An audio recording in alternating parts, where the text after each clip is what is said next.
A Short History of the World, written by H. G. Wells. A Short New York. The Macmillan and Company. Year 1922. Copyright 1922. Chapter number 1. The World in Space. The story of our world is a story that is still very imperfectly known. A couple of 100 years ago, man possessed the history of little more than the last 3,000 years.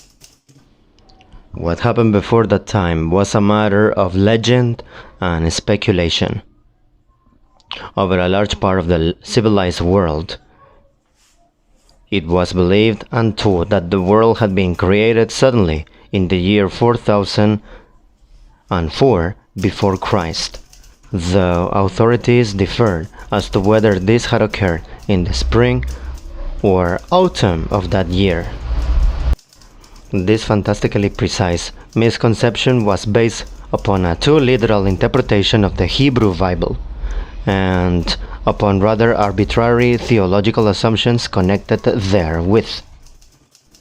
Such ideas have long since been abandoned by religious teachers, and it is universally recognized that the universe in which we live has, to all appearances, existed for an enormous period of time and possibly for endless time. Of course, there may be deception in these appearances, as a room may be made to seem endless by putting mirrors facing each other at either end. But that the universe in which we live have existed only for 6,000 or 7,000 years may be regarded as an altogether exploded idea.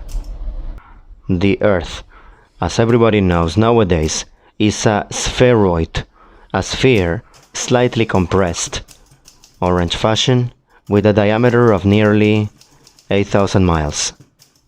Its spherical shape has been known at least to a limited number of intelligent people for nearly 2,500 years. But before that time, it was supposed to be flat, and various ideas which now seem fantastic were entertained about its relations to the sky and the stars and planets. We know now that it rotates upon its axis, which is about 24 miles shorter than its equatorial diameter every 24 hours, and that this is the cause of the alternations of day and light, that it encircles about the sun in a slightly distorted and slowly variable oval path in a year.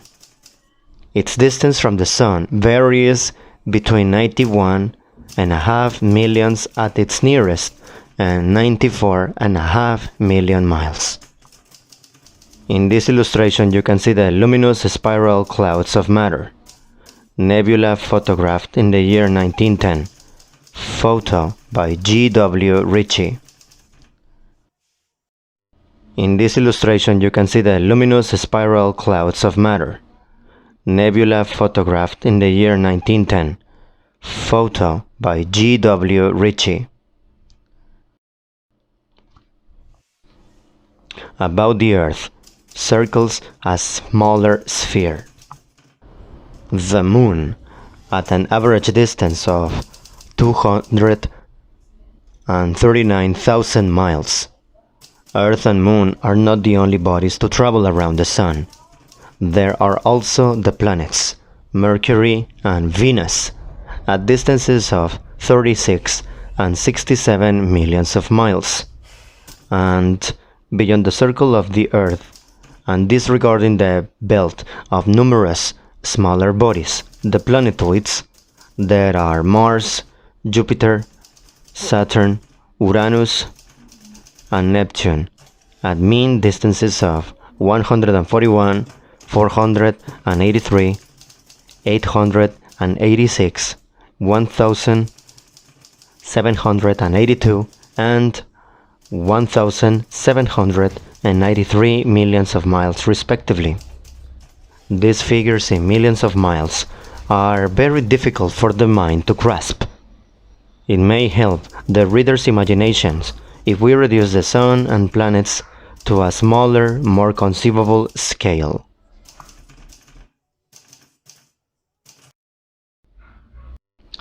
In the picture you can see the nebula scene etched on.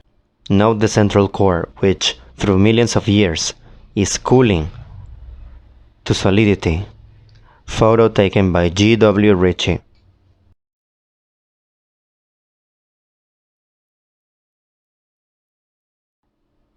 If, then, we represent our Earth as a little ball of 1 inch diameter, the Sun would be a big globe 9 feet across and 323 yards away. That is about a fifth of a mile, 4 or 5 minutes walking. The Moon would be a small pea, 2.5 feet from the world. Between Earth and Sun, there would be the two inner planets, Mercury and Venus, at distances of 125 and 250 yards from the Sun. All round and about these bodies there would be emptiness until you came to Mars, 175 feet beyond the Earth. Jupiter, nearly a mile away, a foot in diameter. Saturn, a little smaller, 2 miles off. Uranus, 4 miles off. And Neptune, 6 miles off. Then nothingness and nothingness except for small particles and drifted scraps of attenuated vapor for thousands of miles. The nearest star to Earth on this scale would be 40,000 miles away. These miles will serve perhaps to give one some conceptions of the immense emptiness of space in which the drama of life goes on. For in all this enormous vacancy of space, we know certainly of life only upon the surface of our Earth. It does not penetrate much more than 3 miles down into the 4,000 miles that separate us from the center of our globe, and it does not reach more than 5 miles above its surface. Apparently, all the limitlessness of space is otherwise empty and dead. The deepest ocean dredgings go down to 5 miles. The highest recorded flight of an aeroplane is a little more than 4 miles. Men have reached to 7 miles up in balloons, but at the cost of great suffering.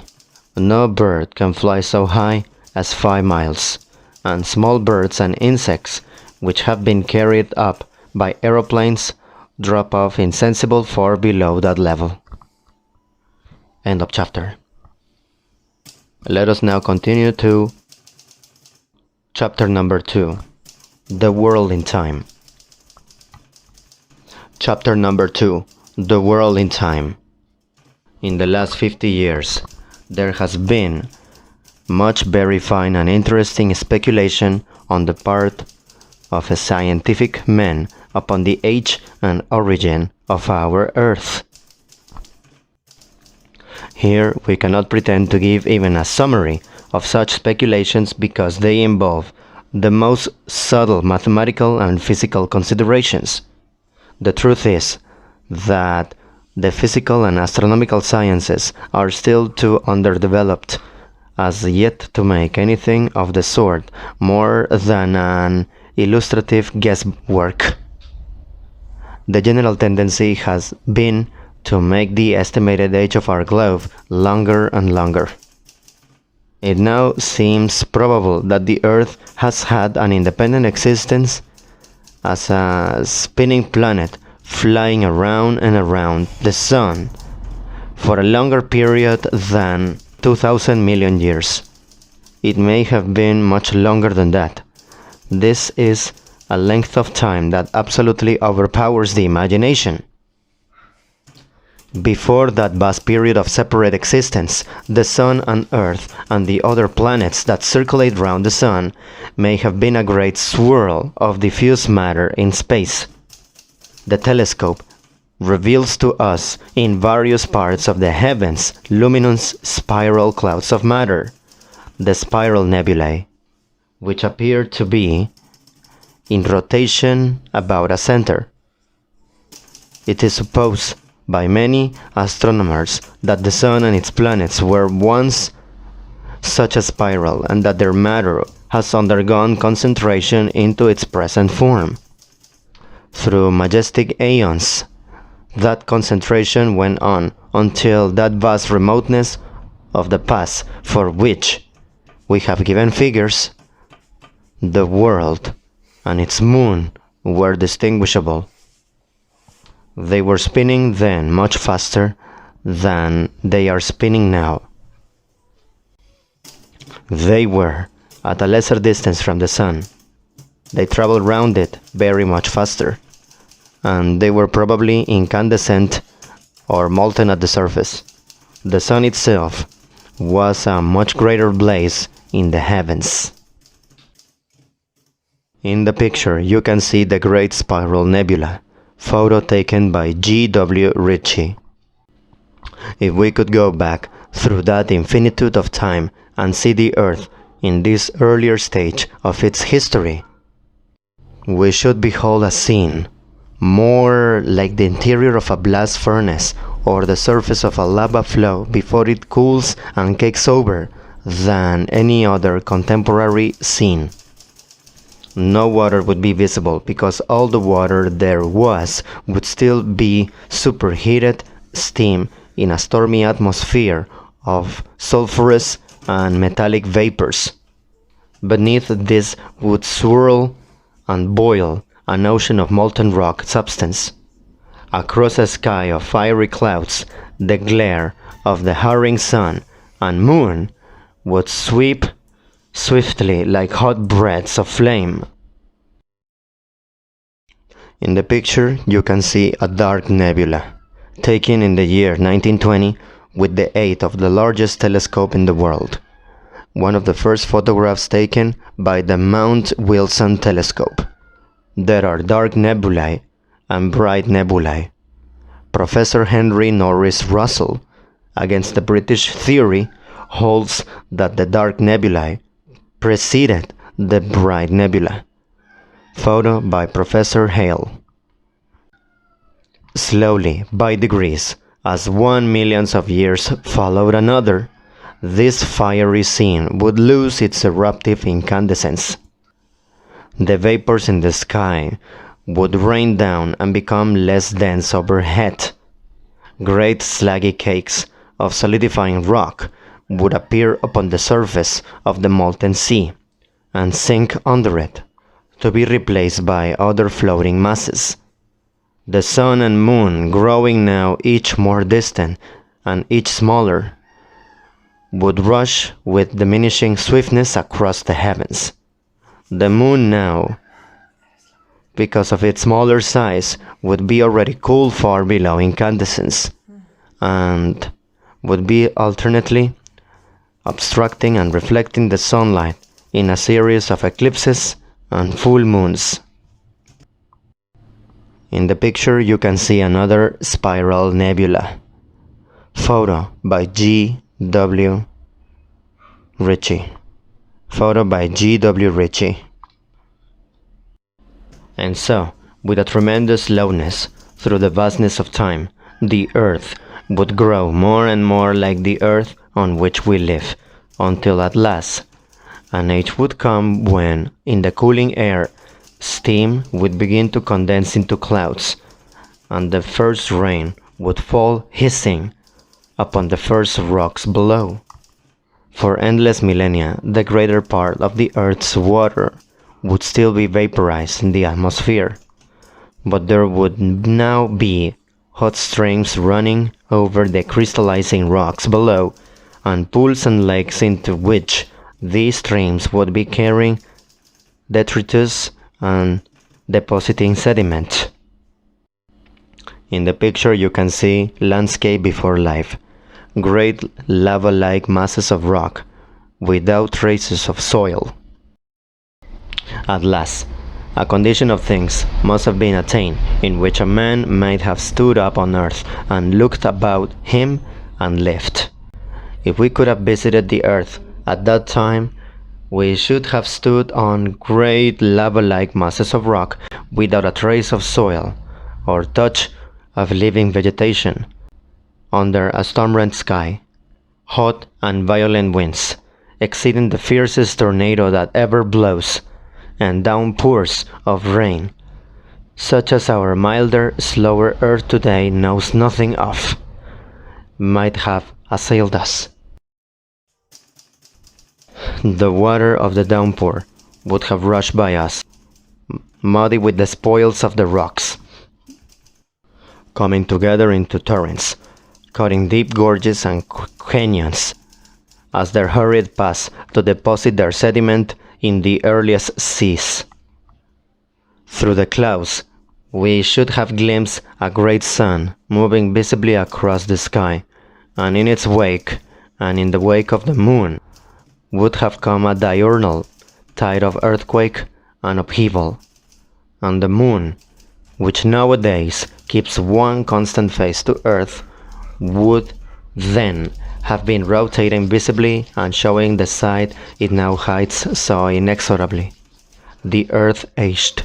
1,000,000 years follow another, and the day lengthened. The sun grew more distant and milder. The moon's pace in the sky slackened. The intensity of rain and storm diminished, and the water in the first seas increased and ran together into the ocean garment our planet henceforth wore. But there was no life as yet upon the earth. The seas were lifeless, and the rocks were barren. End of chapter. And now, let us move on to chapter number 3. Chapter number 3. The beginnings of life. As everybody knows nowadays, the knowledge we possess of life, before the beginnings of human memory and tradition, is derived from the markings and fossils of living things in the stratified rocks. We find preserved in shale and slate, limestone and sandstone, bones, shells, fibers, stems, fruits, footmarks, scratchings, and the like, side by side with the ripple marks of the earliest tides and the pittings of the earliest rainfalls. It is by the sedulous examination of this record of the rocks that the past history of the Earth's life has been pieced together. That much nearly everybody knows today. The sedimentary rocks do not lie neatly stratum above stratum. They have been crumpled, bent, thrust about, distorted, and mixed together like the leaves of a library that has been repeatedly looted and burnt. And it is only as a result of many devoted lifetimes of work that the record has been put into order and rate. The whole compass of time represented by the record of the rocks is now estimated 1,600 million years. The earliest rocks in the record are called by geologists the azoid rocks because they show no traces of life. Great areas of these azoid rocks lie uncovered in North America, and they are of such a thickness that geologists consider that they represent a period of at least half of the 1,600 million of years which they assign to the whole geological record. Let me repeat this profoundly significant fact. Half the great interval of time since land and sea were first distinguishable on Earth has left us no traces of life. There are ripplings and rain marks still to be found in these rocks, but no marks or vestiges of any living thing. In the picture you can see the marine life in the Cambrian period. Number 1 and number 8, jellyfishes. Number 2, hyolites, a swimming snail. Number 3, Humenocaris. Number 4, Protospongia. Number 5, lamb-shells, Obolella. Number 6, Orthoceras. Number 7, trilobite, Paradoxides. See fossil on page number 13. Number 9, coral, Archaeocyathus, Archaeocyathus. Number 10, Bryograptus. Number 11, trilobite, Olenulus. 12, Palesterina. Then, as we come up the record, signs of past life appear and increase. The age of the world's history in which we find these past traces is called by geologists the Lower Paleozoic age.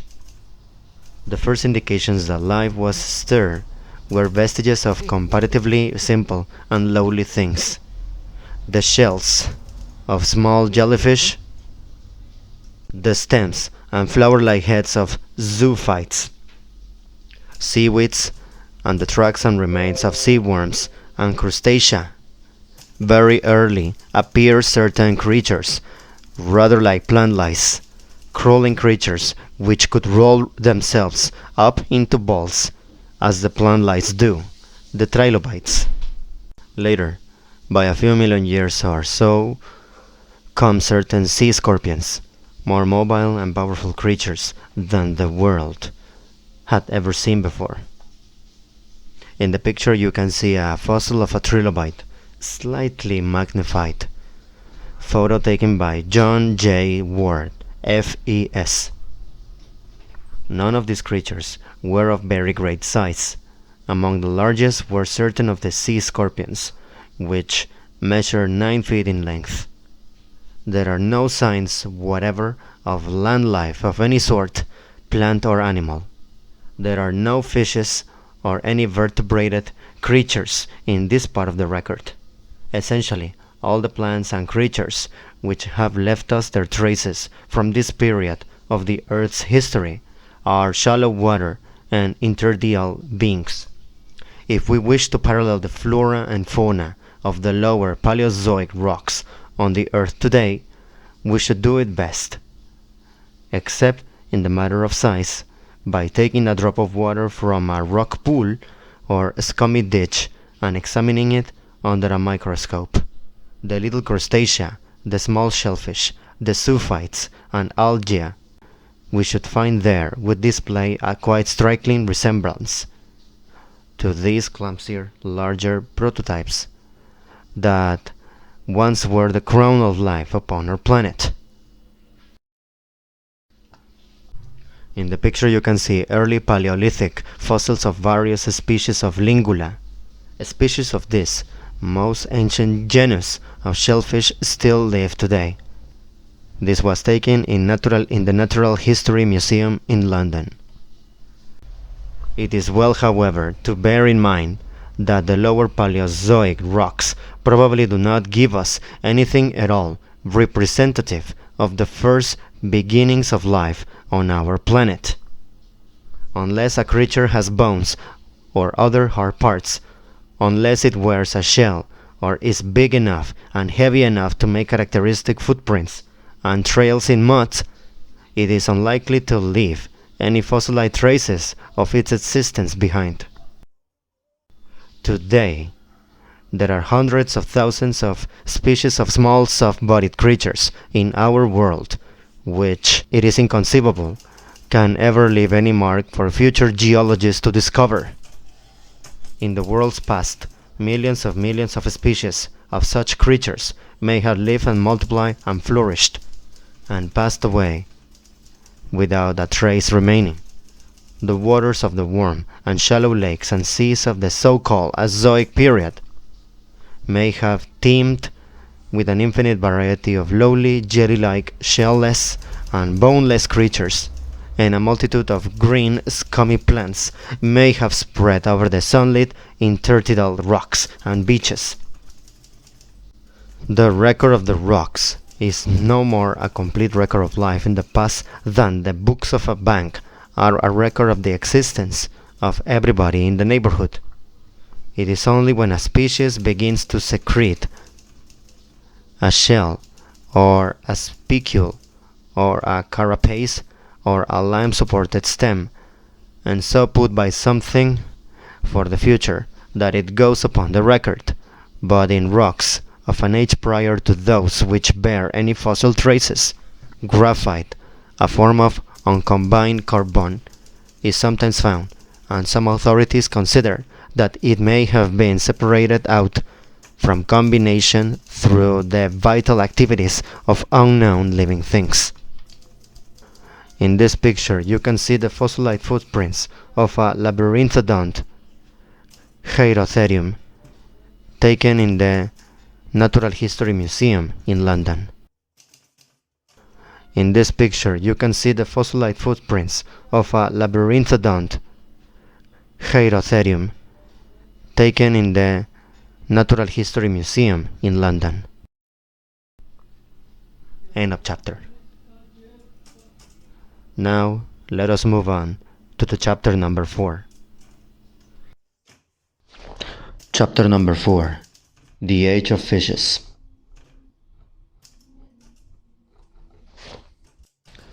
In the days when the world was supposed to have endured for only a few thousand years, it was supposed that the different species of plants and animals were fixed and final. They had all been created exactly as they are today, each species by itself. But as men began to discover and study the records of the rocks, this belief gave place to the suspicion that many species have changed and developed slowly through the course of ages. And this again expanded into a belief in what is called organic evolution, a belief that all the species of life upon Earth, animal and vegetable alike, are descended by a slow continuous process of change from some very simple ancestral form of life, some almost structureless living substance, far back to the so-called Azoic seas. This question of organic evolution, like the question of the age of the Earth, has in the past been the subject of much bitter controversy. There was a time when a belief in organic evolution was, for rather obscure reasons, supposed to be incompatible with sound Christian, Jewish, and Muslim doctrine. That time has passed, and the men of the most orthodox Catholic, Protestant, Jewish, and Mohammedan belief are now free to accept this newer and broader view of a common origin of all living things. No life seems to have happened suddenly upon Earth. Life grew and grows, age by age, through gulfs of time at which imagination reels. Life has been growing from a mere stirring in the intertidal slime towards freedom, power, and consciousness. Life consists of individuals. These individuals are definite things. They are not like the lumps and masses, not even the limitless and motionless crystals of non-living matter, and they have two characteristics no dead matter possesses. Está grabando audio bien. No hables, Luna, ya empezó a grabar. They can reproduce themselves. They eat and they breathe. They can give rise to other individuals, for the most part like themselves, but always also a little different from themselves. There is a specific and family resemblance between an individual and its offspring, and there is an individual difference between every parent and every offspring it produces. And this is true in every species and at every stage of life. In this picture you can see the specimen of the Pterichthys milleri, or sea scorpion, showing body armor. Now scientific men are not able to explain to us either why offspring would resemble nor why they should differ from their parents. But seeing that offspring do at once resemble and differ, it is a matter rather of common sense than of scientific knowledge that if the conditions under which a species' life are changed, the species should undergo some correlated changes. Because in any generation of the species there must be a number of individuals whose individual differences make them better adapted to the new conditions under which the species has to live, and a number whose individual differences make it rather harder for them to live. And, on the whole, the former sort will live longer, bear more offspring, and reproduce themselves more abundantly than the latter. And so, generation by generation, the average of the species will change in the favorable direction. This process, which is called natural selection, is not so much a scientific theory as a necessary deduction from the facts of reproduction and individual difference. There may be many forces at work bearing, destroying, and preserving species, about which science may still be unaware and undecided, but the man who can deny the operation of this process of natural selection upon life since its beginning must be either ignorant of the elementary facts of life or incapable of ordinary thought. Many scientific men have speculated about the first beginning of life, and their speculations are often of great interest. But there is absolutely no definite knowledge and no convincing guess yet of the way in which life began. But nearly all authorities are agreed that it probably began upon mud or sand in warm sunlit shallow brackish water, and that it spread up the beaches of the intertidal lines and out to the open waters. In the picture you can see a fossil of the Cladocelacha, a Devonian shark, in the Natural History Museum. That early world was a world of strong tides and currents. An incessant destruction of individuals must have been going on through their being swept up the beaches and dried, or by their being swept out to the sea and sinking down out of reach of air and sun. Early conditions favored the development of every tendency to root and hold on, every tendency to form an outer skin and casing to protect the stranded individual from immediate desiccation. From the very earliest, any tendency to sensitiveness to taste would turn the individual in the direction of food, and any sensitiveness to light would assist it to struggle back out of the darkness of the sea deeps and caverns, or to wriggle back out of the excessive glare of the dangerous shallows. Probably the first shells and body armor of living things were protections against drying rather than against active enemies. But tooth and claw come early into our earthly history. We have already noted the size of the earlier water scorpions. For long ages, such creatures were the supreme lords of life. Then, in a division of these Paleozoic rocks called the Silurian division, which many geologists now suppose to be as old as 500 million years, there appears a new type of being, equipped with eyes and teeth and swimming powers of an altogether more powerful kind. These were the first known backbone animals, the earliest fishes, the first known vertebrata. In this picture you can see sharks and ganoids of the Devonian period by Alice Woodward. These fishes increase greatly in the next division of rocks, the rocks known as the Devonian system.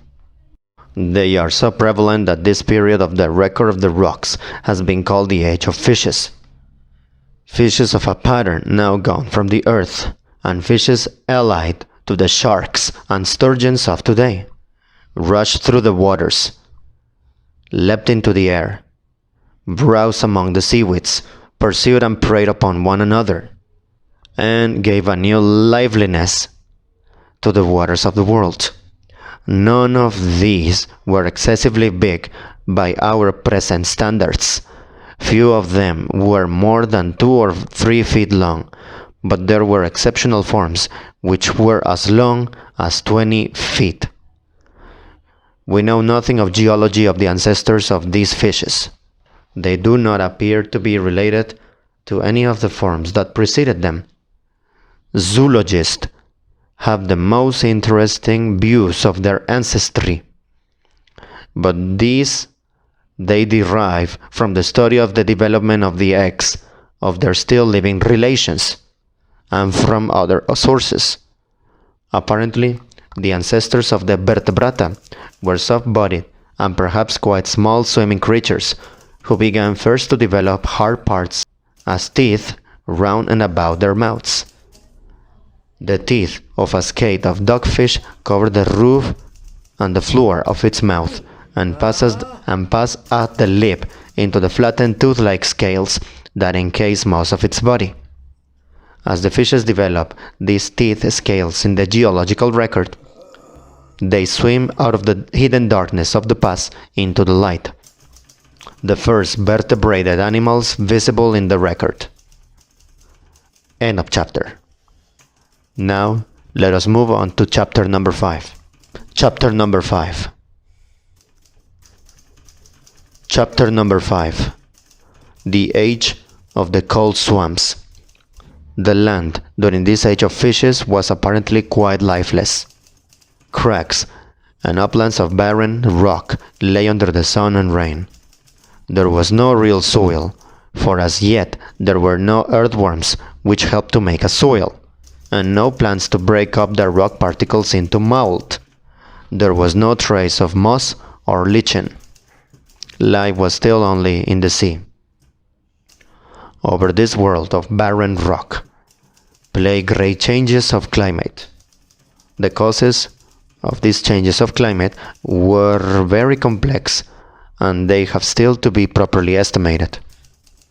The changing shape of the Earth's orbit, the gradual shifting of the poles of rotation, changes in the shapes of the continents, probably even fluctuations in the warmth of the sun, now conspire to plunge great areas of the Earth's surface into long periods of cold and ice, and now, again for millions of years, spread a warm or equable climate over this planet.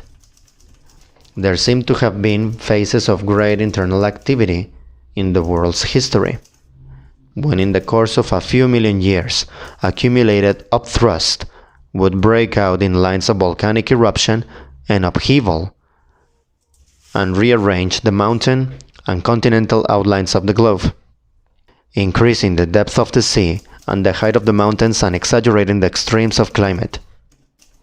And this would be followed by vast ages of comparative quiescence, when frost, rain and river would wear down the mountain heights and carry great masses of silt to fill and raise the sea bottoms and spread the seas. Even shallower and wider over more and more of the land, there have been high and deep ages in the world's history. The reader must dismiss from his mind any idea that the surface of the earth has been growing steadily cooler since its crust grew solid.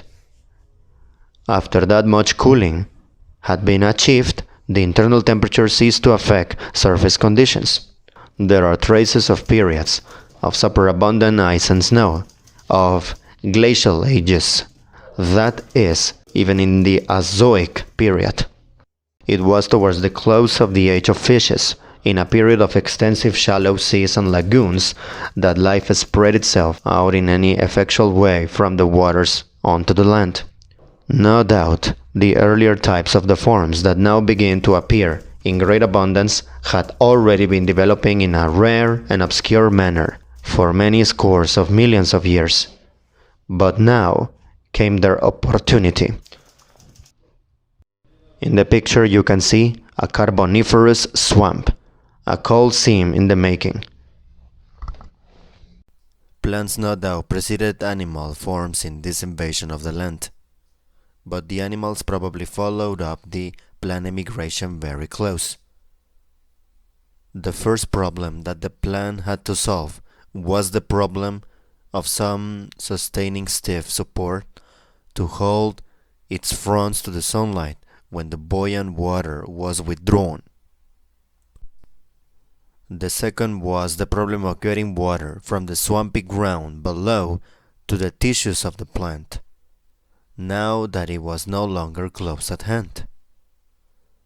The two problems were solved by the development of woody tissue, which both sustained the plant and acted as a water carrier to the leaves. The record of the rocks is suddenly crowded by a vast variety of woody swamp plants, many of them of great size: big tree mosses, tree ferns, gigantic horsetails, and the like. And with these, H by H, there crawled out of the water a great variety of life forms. There were centipedes and millipedes. There were the first primitive insects, and there were creatures related to the ancient king crabs and sea scorpions, which became the earliest spiders and land scorpions, and presently there were vertebrated animals. In the picture you can see the skull of a labyrinthodon, Capitosaurus, Natural History Museum. Some of the earlier insects were very large. There were dragonflies in this period with wings that spread out to 29 inches. In various ways, these new orders and genera had adapted themselves to breathing air. Hitherto, all animals had breathed air dissolved into water. Hitherto, all animals had breathed air dissolved in water. And that indeed is what animals still have to do.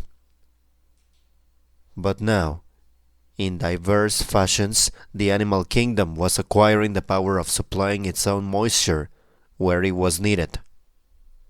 A man with a perfectly dry lung would suffocate today. His lung surfaces would be moist in order that air may pass through them into his blood. The adaptation of air breathing consists, in all cases, either in the development of a cover to the old-fashioned gills to stop evaporation, or in the development of tubes or another breathing organs lying deep inside the body and moistened by watery secretion.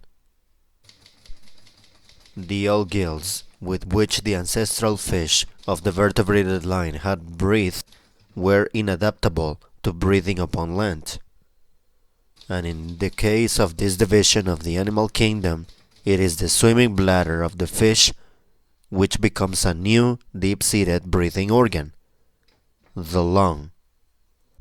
The kind of animals known as amphibia, the frogs and newts of today, begin their lives in the water and breathe by gills, and subsequently the lung, developing in the same way as the swimming bladder of many fishes do, as a bag-like outgrowth from the throat takes over the business of breathing.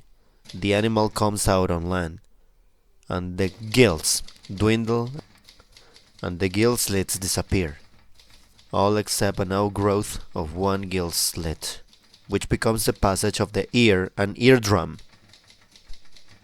The animal can now live only in the air, but it must return at least to the edge of the water to lay its eggs and reproduce its kind. In the picture you can see the skeleton of a labyrinthodon, the Eriops, Natural History Museum. All the air-breathing vertebrae of this age of swamps and plants belong to the class Amphibia. They were nearly all of them forms related to the newts of today, and some of them attain a considerable size. They were land animals, it is true, but they were land animals needing to live in and near moist and swampy places. And all the great trees of this period were equally amphibious in their habits. None of them had yet developed fruits and seeds of a kind that could fall on land and develop with the help only of such moisture as dew and rain could bring. They all had to shed their spores in water, it would seem, if they were to germinate. It is one of the most beautiful interests of that beautiful science, comparative anatomy, to trace the complex and wonderful adaptations of living things to the necessities of existence in air. All living things, plants and animals alike, are primarily water things. For example, all the higher vertebrated animals above the fishes, up to and including man, pass through a stage in their development in the egg or before birth in which they have gill slits which are obligated before the young emerge. The bare, water-washed eye of the fish is protected in the higher forms from drying up by eyelids and glands which secrete moisture. The weaker sound vibrations of air necessitate an eardrum. In nearly every organ of the body, similar modifications and adaptations are to be detected. Similar patchings up to meet aerial conditions. This Carboniferous age, this age of the amphibia, was an age of life in the swamps and lagoons and on the low banks among these waters. Thus, far life had now extended. The gills and highlands were still quite barren and lifeless. Life had learned to breathe air, indeed, but it still had its roots in its native water. It still had to return to the water to reproduce its kind. End of chapter. Let's move on now to chapter number 6. Chapter number 6. The Age of Reptiles. The abundant life of the Carboniferous period was succeeded by a vast cycle of dry and bitter ages. They are represented in the record of the rocks by thick deposits of sandstones and the like, in which fossils are comparatively few. The temperature of the world fluctuated widely, and there were long periods of glacial cold. Over great areas, the former profusion of swamp vegetation ceased, and overlaid by these newer deposits, it began that process of compression and mineralization that gave the world most of the coal deposits of today. But it is during periods of change that life undergoes its most rapid modifications, and under hardship that it learns its hardest lessons. As conditions reverts towards warmth and moisture again, we find a new series of animals and plant forms established.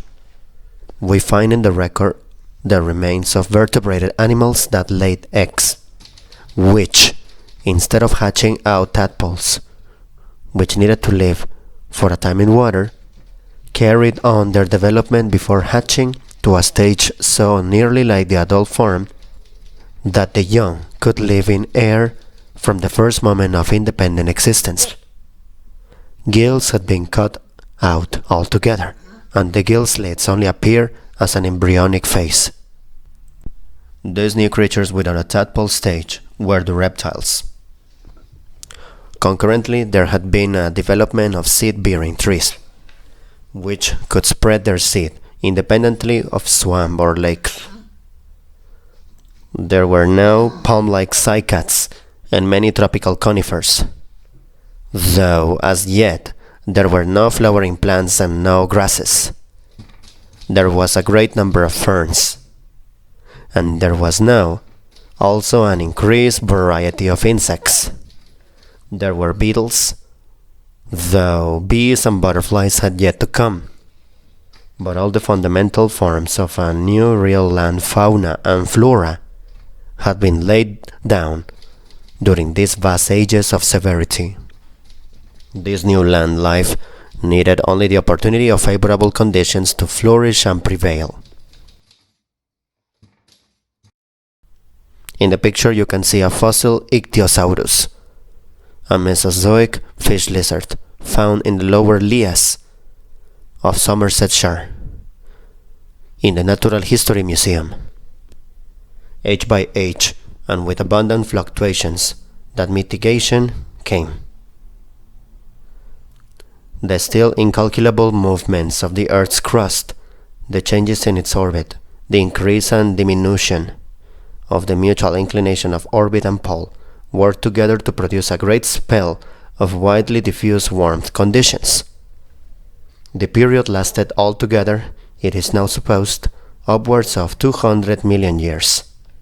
It is called the Mesozoic period, to distinguish it from the altogether vaster Paleozoic and Azoic periods, together 1400 millions, that preceded it, and from the Cainozoic or New Life period, that intervened between its close and the present time, and it is also called the Age of Reptiles, because of the astonishing predominance and variety of this form of life.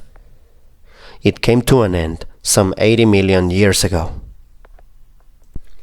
In the world today, the genera of reptiles are comparatively few, and their distribution is very limited.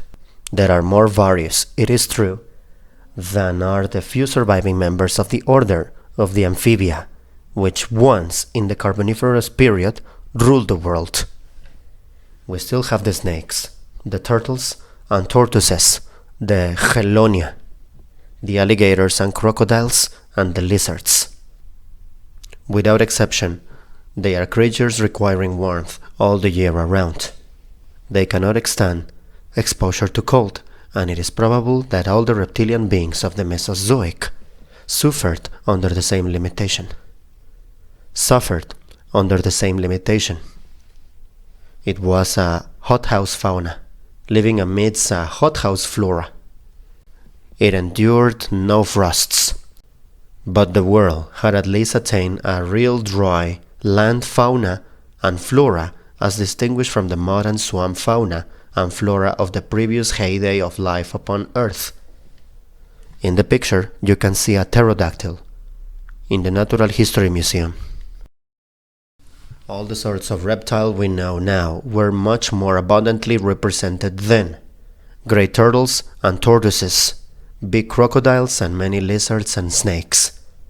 But in addition, there was a number of series of wonderful creatures that have now vanished altogether from the earth.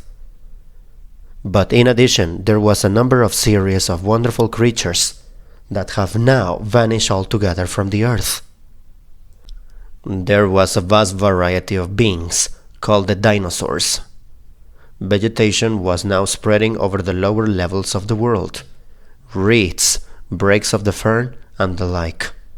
And browsing upon this abundance came a multitude of herbivorous reptiles, which increased in size as the Mesozoic period rose to its climax.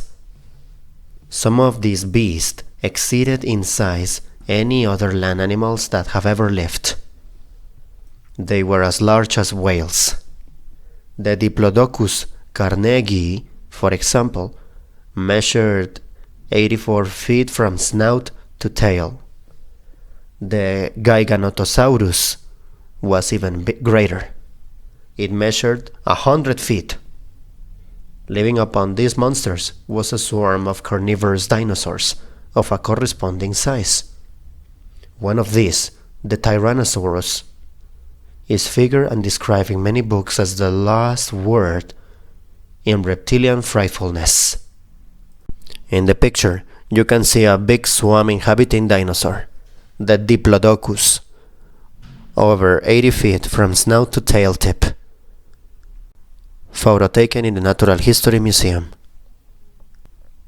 While these great creatures pastured and pursued amidst the fronds and evergreens of the Mesozoic jungles, another now vanished tribe of reptiles with a bat-like development of the forelimbs pursued insects and one another. first leapt and parachuted, and presently flew amidst the fronds and branches of the forest trees. These were the pterodactyls. These were the first flying creatures with backbones. They mark a new achievement in the growing powers of vertebrated life. Moreover, some of the reptiles were returning to the sea waters. 3 groups of big swimming beings had invaded the sea from which their ancestors had come: the Mosasaurus, the Plesiosaurus, and the Ichthyosaurus. Some of these again approached the proportions of our present whales. The Ichthyosaurus seem to have been quite sea-going creatures. But the Plesiosaurus were a type of animal that has no cognate form today.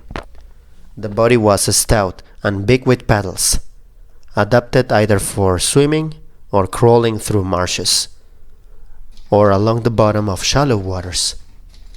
The comparatively small head was poised with a vast snake of neck, altogether outdoing the neck of the swan. Either the plesiosaur swam and searched for food under the water and fed as the swan will do, or it lurked under the water and snatched at passing fish or beast. Such was the predominant land life throughout the Mesozoic age. It was by our human standards in advance upon anything that had preceded it. It had produced land animals greater in size, range, power, and activity, more vital, as people say, than anything the world had ever seen before. In the seas, there had been no such advance, but a great proliferation of new forms of life. An enormous variety of squid-like creatures with chamber shells, for the most part coiled, had appeared in the shallow seas, the ammonites. They had had predecessors in the Paleozoic seas, but now was their age of glory.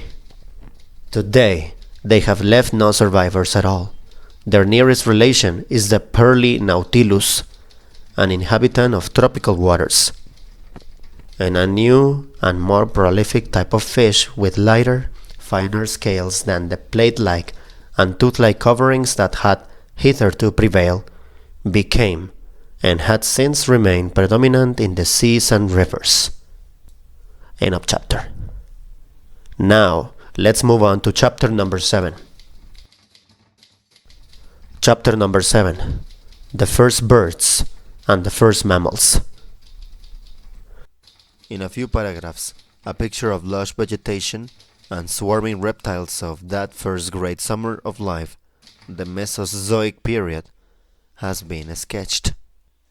But, while the dinosaurs lorded it over the hot selvas and marshy plains, and the pterodactyls filled the forest with their flutterings, and possibly with shrieks and croakings, as they pursued the humming insect life of the still flowerless shrubs and trees, some less conspicuous and less abundant forms upon the margins of this abounding life were acquiring certain powers and learning certain lessons of endurance that were to be of the utmost value to their race when at last the smiling generosity of sun and earth began to fade.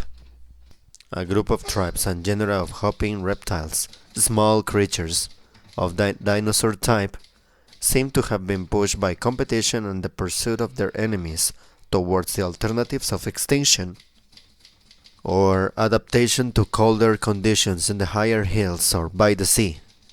Among these distressed tribes, there was developed a new type of scales that were elongated into quill-like forms, and that presently branch into the crude beginnings of feathers.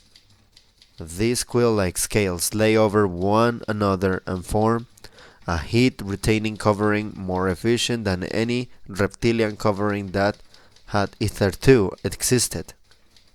So, they permitted an invasion of colder regions that we otherwise uninhabited, perhaps simultaneously, With these changes, there arose in those creatures a great solicitude for their eggs.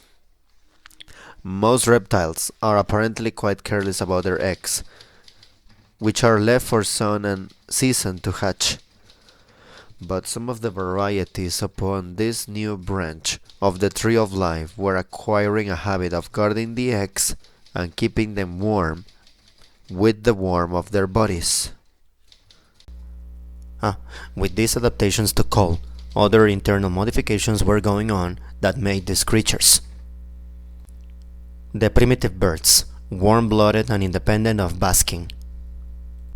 The very earliest birds seem to have been seabirds living upon fish, and their forelimbs were not wings but petals, rather after the penguin type.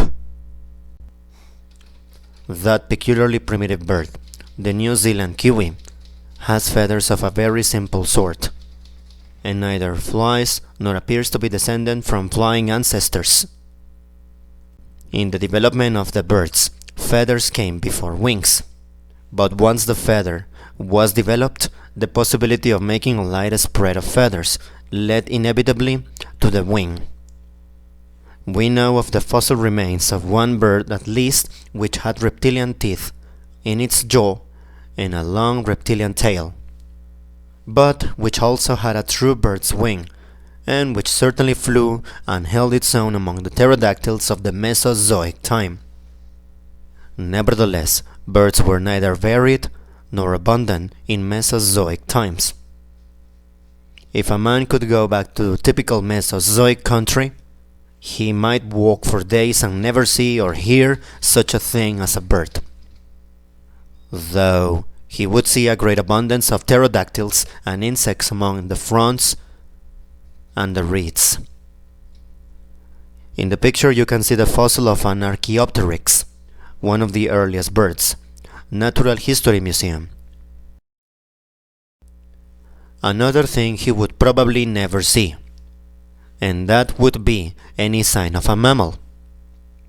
Probably the first mammals were in existence millions of years before the first thing one could call a bird.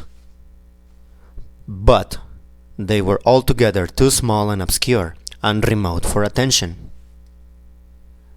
In this picture you can see Hesperornis in its native seas. The earliest mammals, like the earliest birds, were creatures driven by competition and pursuit into a life of hardship and adaptation to cold. With them also the scale became quill-like and was developed into a hard-retaining covering, and they too underwent modifications, similar in kind though different in detail, to become warm-blooded and independent of basking. To become warm-blooded and independent of basking. Instead of feathers, they developed hairs, and instead of guarding and incubating their eggs, they kept them warm and safe by retaining them inside their bodies until they were almost mature. Most of them became altogether viviparous and brought their young into the world alive. And even after their young were born, they tended to maintain a protective and nutritive association with them. Most, but not all mammals today have mammae and suckle their young. 2 mammals still live which lay eggs and which have not proper mammae, though they nourish their young by a nutritive secretion of the underskin. These are the duck-billed platypus and the echidna. The echidna lays leathery eggs and then puts them into a pouch under its belly, and so carries them about warm and safe until they hatch. But, just as a visitor to the Mesozoic world might have searched for days and weeks before finding a bird, so, unless he knew exactly where to go and look, he might have searched in vain for any traces of a mammal.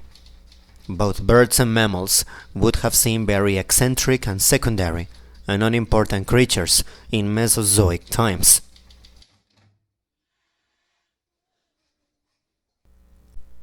In the picture, you can see the Kiwiapteryx, still found in New Zealand today. Photo Autotype Fine Art Co.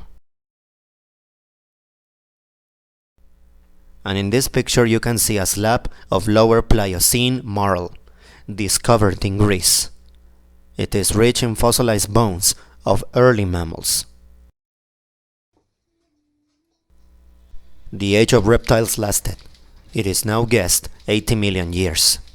Had any quasi-human intelligence been waiting the world through that inconceivable length of time? Again.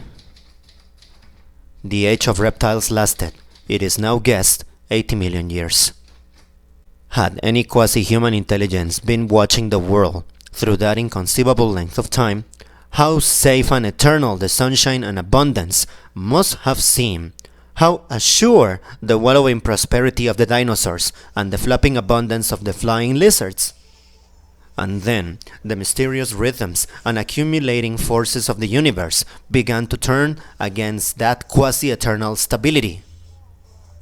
That run of luck for life was running out, age by age, myriad of years after myriad of years, with halts, no doubt, and retrogressions, came a chance towards hardship and extreme conditions. Came great alterations of level and great redistributions of mountain and sea.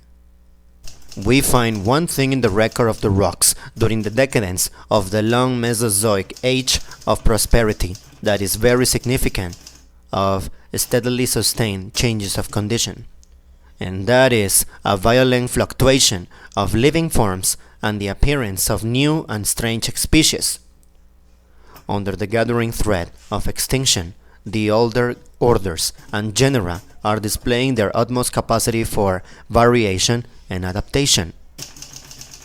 The ammonites, for example, in these last pages of the Mesozoic chapter, exhibit a multitude of fantastic forms. Under settled conditions, there is no encouragement for novelties.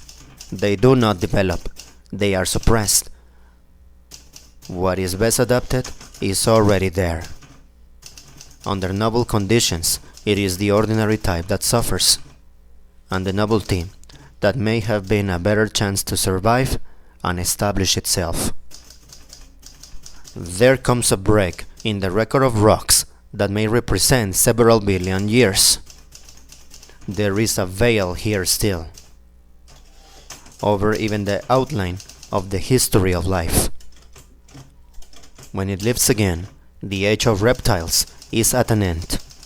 The dinosaurs, the plesiosaurs, an ichthyosaurus, the pterodactyls, the innumerable genera and species of ammonite have all gone absolutely. In all their stupendous variety, they have died out and left no descendants. The cold has killed them. All their final variations pass through a phase of extreme conditions beyond their powers of endurance. A slow and complete massacre of Mesozoic life has occurred, and we find now a new scene, a new and hardier flora, and a new and hardier fauna in possession of the world.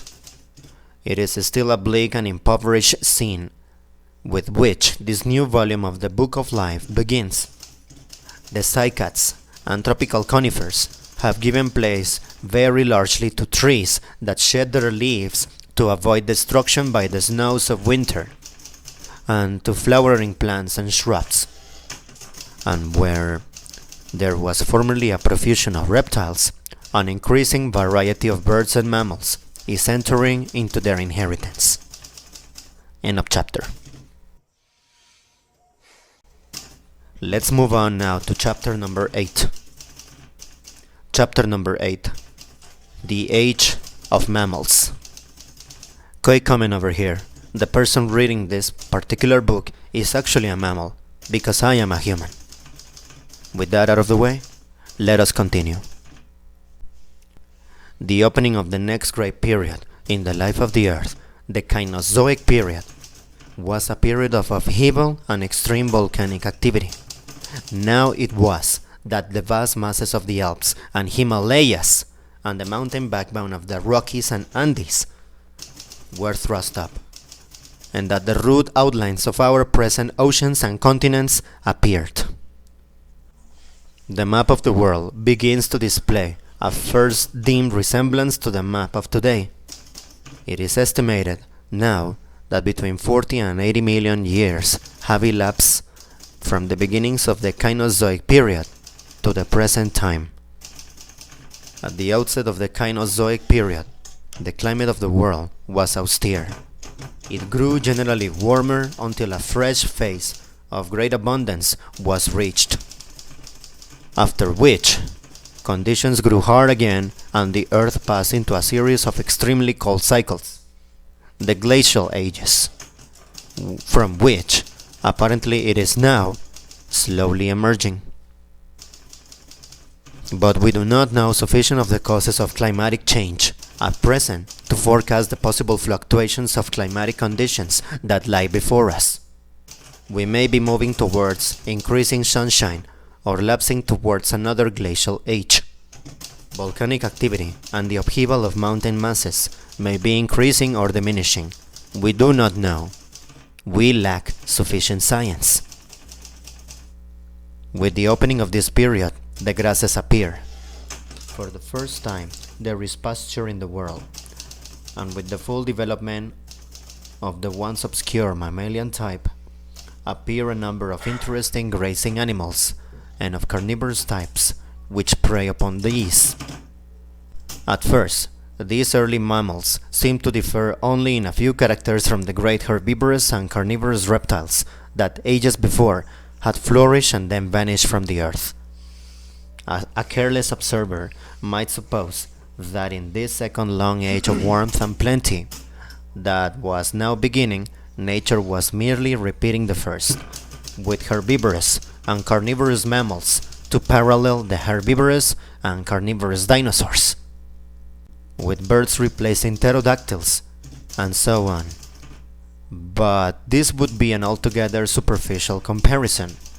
The variety of the universe is infinite and incessant. It progresses eternally. History never repeats itself, and no parallels are precisely true. The difference between the life of the Cainozoic and Mesozoic periods are far profounder than the resemblances.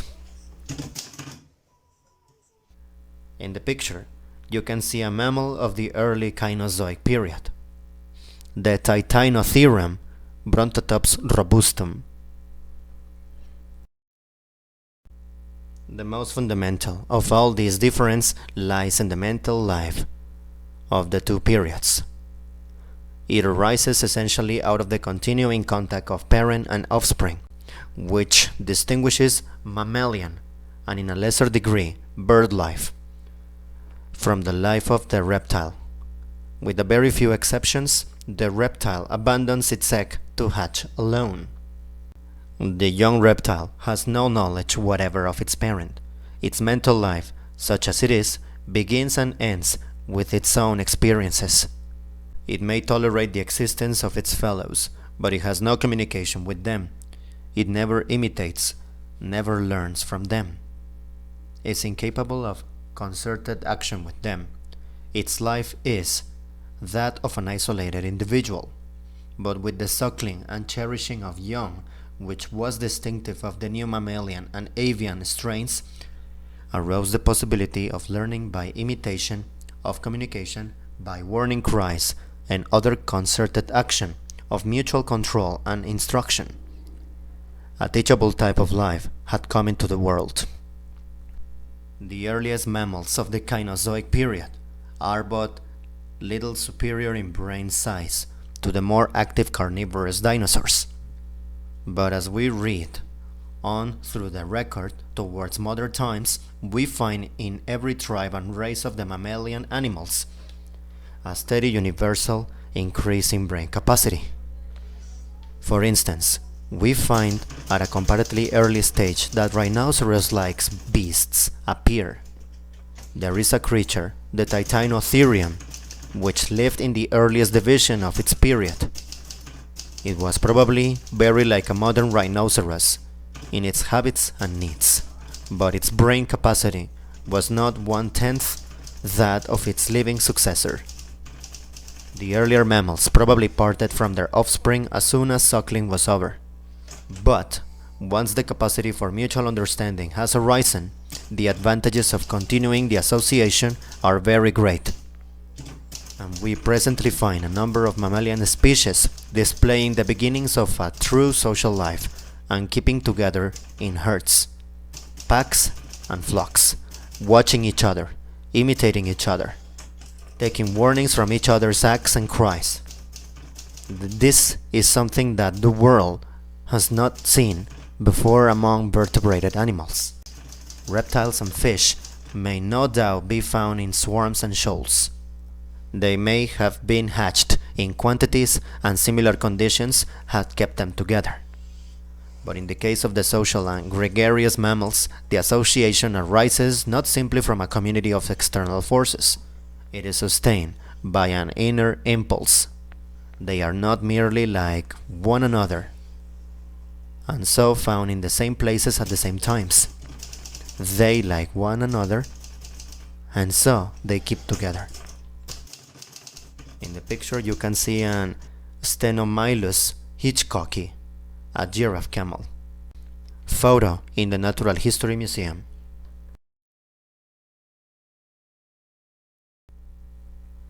And in this picture you can see the skeleton of Protohippus venticulus, an early horse.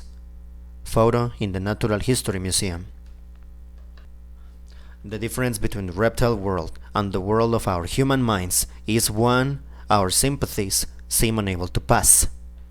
We cannot conceive in ourselves the swift, uncomplicated urgency of a reptile's instinctive motives, its appetites, fears, and hates.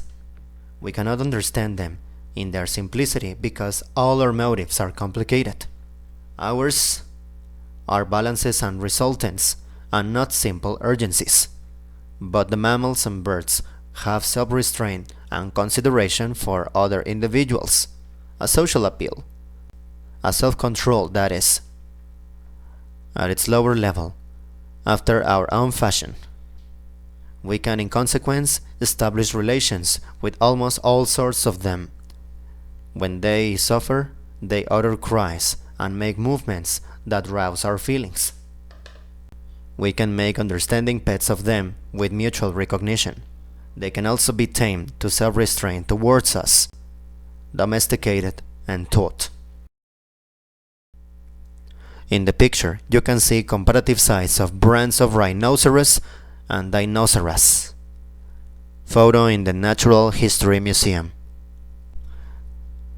The unusual growth of brain, which is the central fact of Cainozoic times, marks a new communication and interdependence of individuals. It foreshadows the development of human societies, in which we shall soon be telling. As the Cainozoic period unrolled, the resemblance of its flora and fauna to the plants and animals that inhabit the world today increased. The big clumsy Uintatheres, Titanotheres, and Entelodons and Hyracoodons, the big clumsy brutes like nothing living, disappeared. On the other hand, a series of forms led up by steady degrees from grotesque and clumsy predecessors to the giraffes, camels, horses, elephants, deers, dogs, and lions, and tigers of the existing world. The evolution of the horse is particularly legible upon the geological record. We have a fairly complete series of forms from a small tapir-like ancestor in the early Cainozoic. Another line of development that has now been pieced together with some precision is that of the llamas and camels. End of chapter. Let us move on now to chapter number 9. Chapter number 9. Monkeys, apes, and submen.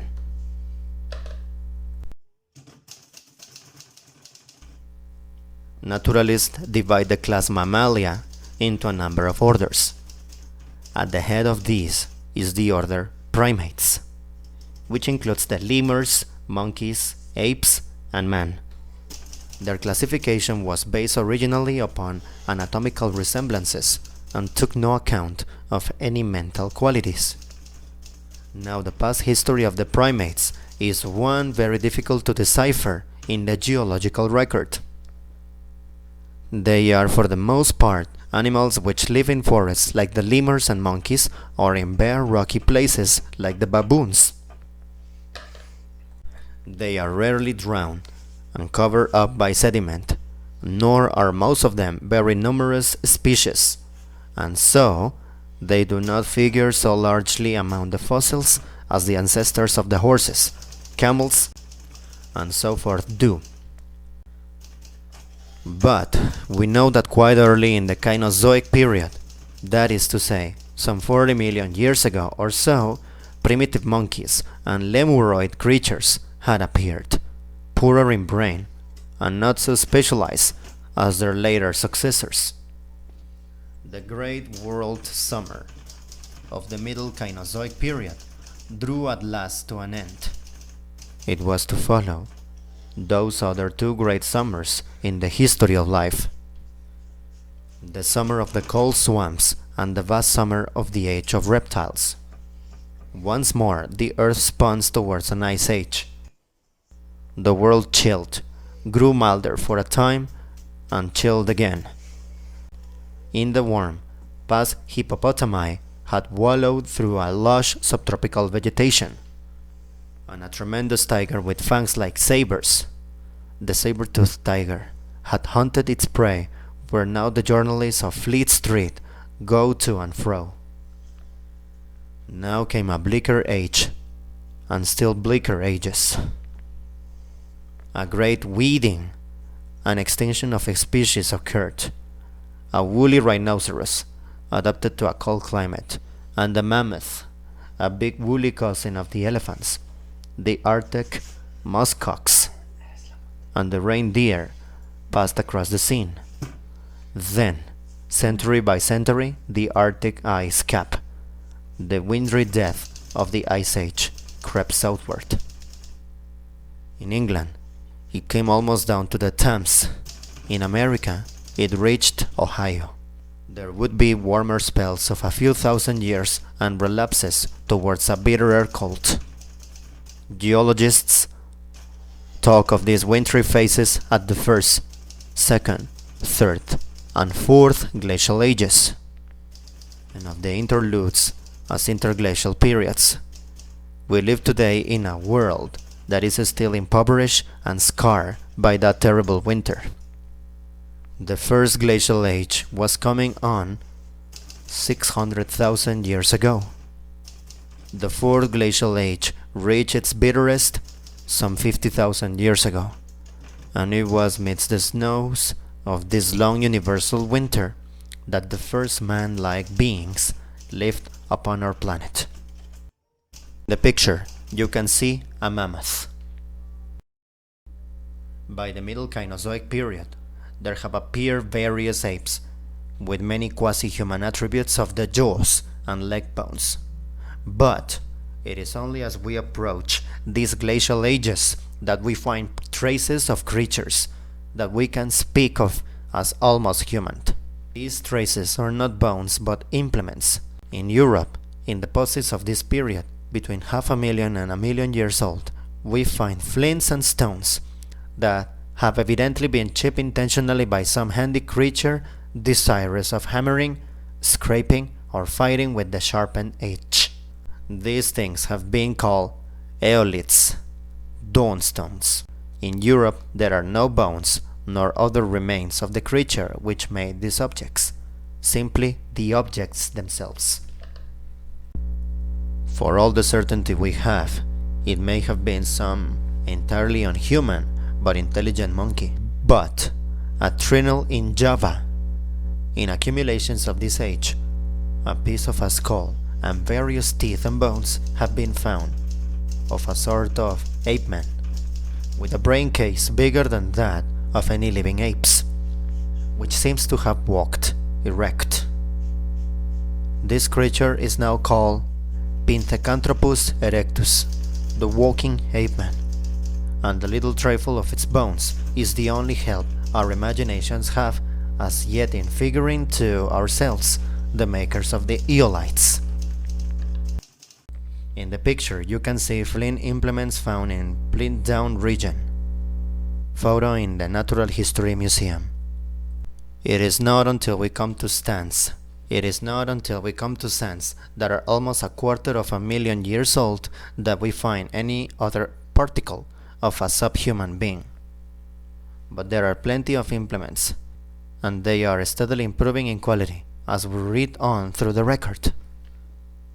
They are no longer clumsy aeolites. They are now sharply instruments made with considerable skill. And they are much bigger than the similar implements afterwards made by a true man. And they are much bigger than the similar implements afterwards made by true men. Then, in a sandpit at Heidelberg, appears a single quasi-human jawbone, a clumsy jawbone, absolutely chinless, fat heavier than a true human jawbone and narrower.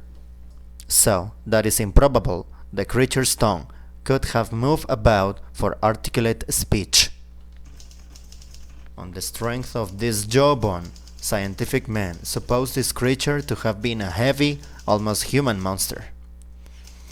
On the strength of this jawbone, scientific men suppose this creature to have been a heavy, almost human monster, possibly with huge limbs and hands, possibly with a thick felt of hair, and they called it the Heidelberg man. In the photo, you can see a theoretical restoration of the Pithecanthropus erectus by Professor Routot. This jawbone is, I think, one of the most tormenting objects in the world to our human curiosity. To see it is like looking through a defective glass into the past and catching just one blurred and tantalizing glimpse of this thing, shambling through the bleak wilderness, climbing to avoid the saber-toothed tiger, watching the woolly rhinoceros in the woods. Then, before we can scrutinize the monster, he vanishes. Yet, the soil is littered abundantly with the indestructible implements he chipped out for his uses.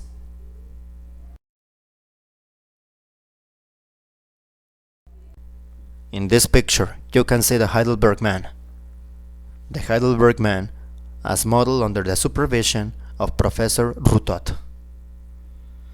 Still more fascinatingly enigmatical are the remains of a creature found at Piltdown in Sussex, in a deposit that may indicate an age between 100 and 150,000 years ago, though some authorities would put these particular remains back in time to before the Heidelberg jawbone. Here there are the remains of a thick subhuman skull, much larger than any existing apes, and a chimpanzee-like jawbone, which may or may not belong to, and in addition, a bad-shaped piece of elephant bone, evidently carefully manufactured, through which a hole had apparently been bored. There is also the thigh bone of a deer which cuts upon it like a tally. That is all. In this picture, you can see the Piltdown skull, as reconstructed from original fragment. Photo in the Natural History Museum. What sort of beast was this creature which sat and bored holes in bones? Scientific men have named him Eoanthropus, the Dawn Man. He stands apart from his kindred, a very different being either from the Heidelberg creature or from any living ape. No other vestige like him is known, but the gravels and deposits of from 100,000 years onward are increasingly rich in implements of flint and similar stone. And these implements are no longer rude aeolites. The archaeologists are presently able to distinguish scrapers borders, knives, darts, throwing stones, and hand axes. We are drawing very near to man. In our next section, we shall have to describe the strangest of all these precursors of humanity, the Neanderthalers, the men who were almost, but not quite, true men. But it may be well perhaps to state quite clearly here that no scientific man supposes either of these creatures, the Heidelberg man or Eanthropus, to be direct ancestors of the man of today. These are, at the closest, related forms. End of chapter. Now, let us move on to chapter number 10. Chapter number 10. The Neanderthaler and the Rhodesian man. About 50 or 60,000 years ago, before the climax of the fourth glacial age, there lived a creature on Earth so like a man that until a few years ago its remains were considered to be altogether human. We have skulls and bones of it, and a great accumulation of the large implements it made and used. It made fires, it sheltered in caves from the cold. It probably dressed skins roughly and wore them. It was right-handed, as men are. Yet, now the ethnologists tell us these creatures were not true men. They were of a different species of the same genus. They had heavy protruding jaws and great broad ridges above the eyes and very low foreheads. Their thumbs were not opposable to the fingers as men's are. Their necks were so poised that they could not turn back their heads and look up to the sky. They probably slouched along, head down and forward. Their chinless jawbones resemble the Heidelberg jawbone and are markedly unlike human jawbones. And there were great differences from the human pattern of their teeth. Their cheek teeth were more complicated in structure than ours, more complicated and not so less so. They had not the long fangs of our cheek teeth, and also these quasi-men had not the marked canines, dog teeth, of an ordinary human being. The capacity of their skulls was quite human, but the brain was bigger behind and lower in front than the human brain. Their intellectual faculties were differently arranged. They were not ancestral to the human line. Mentally and physically, they were upon a different line from the human line. Skulls and bones of this extinct species of man were found at Neanderthal, among other places, and from that place, these strange proto-men have been christened Neanderthal men, or Neanderthalers. They must have endured in Europe for many hundreds or even thousands of years. In this picture, you can see the Neanderthaler, according to Professor Rutot. At that time, the climate and geography of our world was very different from what they are at the present time. Europe, for example, was covered with ice reaching as far as south as the Thames and into central Germany and Russia. There was no channel separating Britain from France. The Mediterranean and the Red Sea were great valleys, and perhaps a chain of lakes in deeper proportions. And a great inland sea spread from the Black Sea across South Russia and far into Central Asia. Spain and all of Europe, not actually under ice, consisted of bleak uplands, under a harder climate than that of Labrador, and it was only when North Africa was reached that one would have found a temperate climate. across the cold steppes of southern Europe, with its sparse Arctic vegetation, drifted such hardy creatures as the woolly mammoth and woolly rhinoceros, great oxen, and reindeer. No doubt following the vegetation northward in spring and southward in autumn. In this map you can see what I just described. Such was the scene through which the Neanderthaler wandered, gathering such subsistence as he could from small game or fruits and berries and roots. Possibly he was mainly a vegetarian, chewing twigs and roots. His level elaborate teeth suggest a largely vegetarian dietary. But we also find the long marrow bones of great animals in his caves, cracked to extract the marrow. His weapons could not have been of much avail in open conflict with great beasts, but it's supposed that he attacked them with spears at difficult river crossings and even constructed pitfalls for them. Possibly he followed the herds and preyed upon any dead that were killed in fights, and perhaps he played the part of jackal to the saber-toothed tiger, which still survived to his day. Possibly in the bitter hardships of the glacial ages, this creature had taken to attacking animals after long ages of vegetarian adaptation. We cannot guess what this Neanderthal man looked like. He may have been very hairy and very unhuman looking indeed.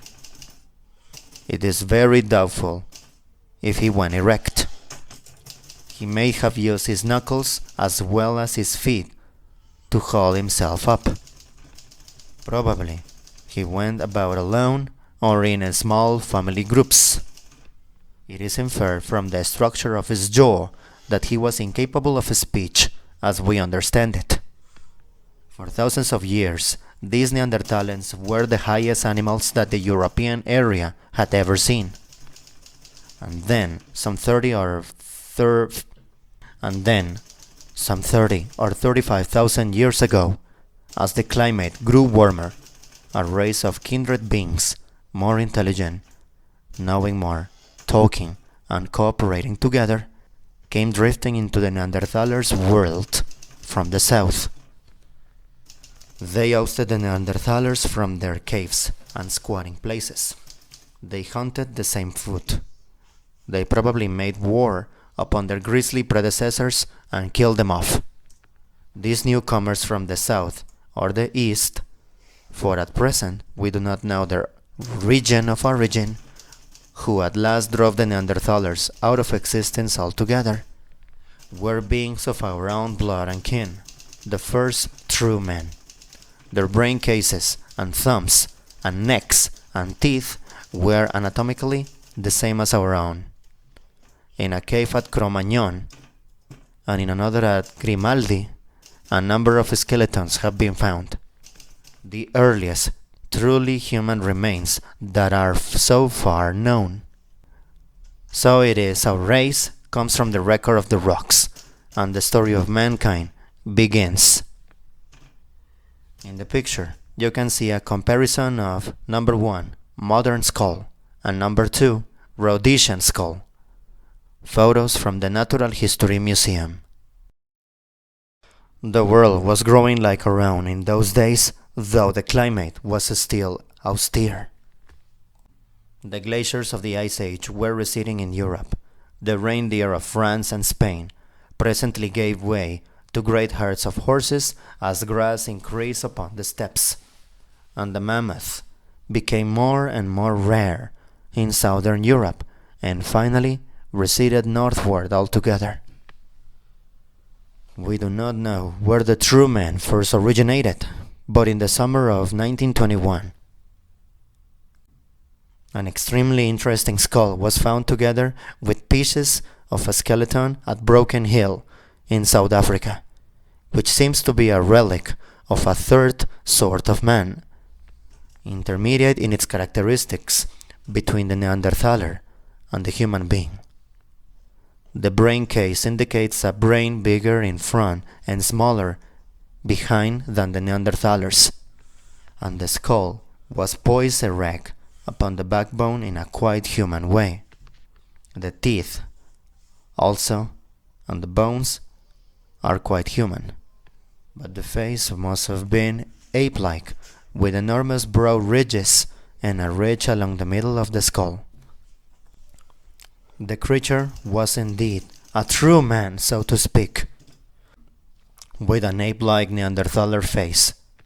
This Rhodesian man is evidently still closer to real man than the Neanderthal man. This Rhodesian skull is probably only the second of what in the end may prove to be a long list of finds of subhuman species which lived on the earth in the vast interval of time between the beginnings of the Ice Age and the appearance of their common heir, and perhaps their common exterminator, the true man. The Rhodesian skull itself may not be very ancient.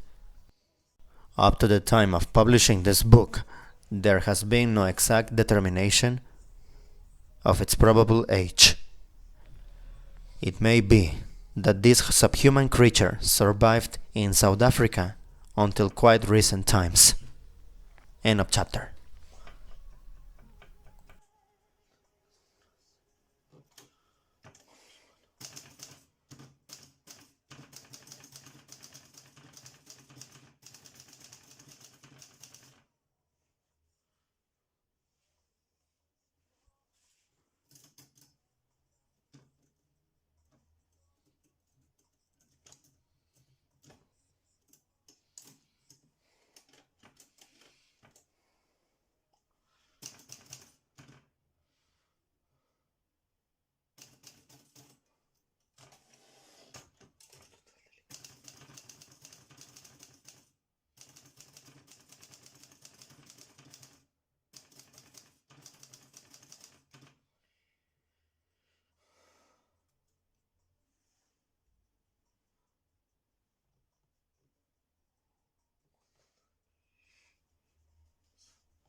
Ah.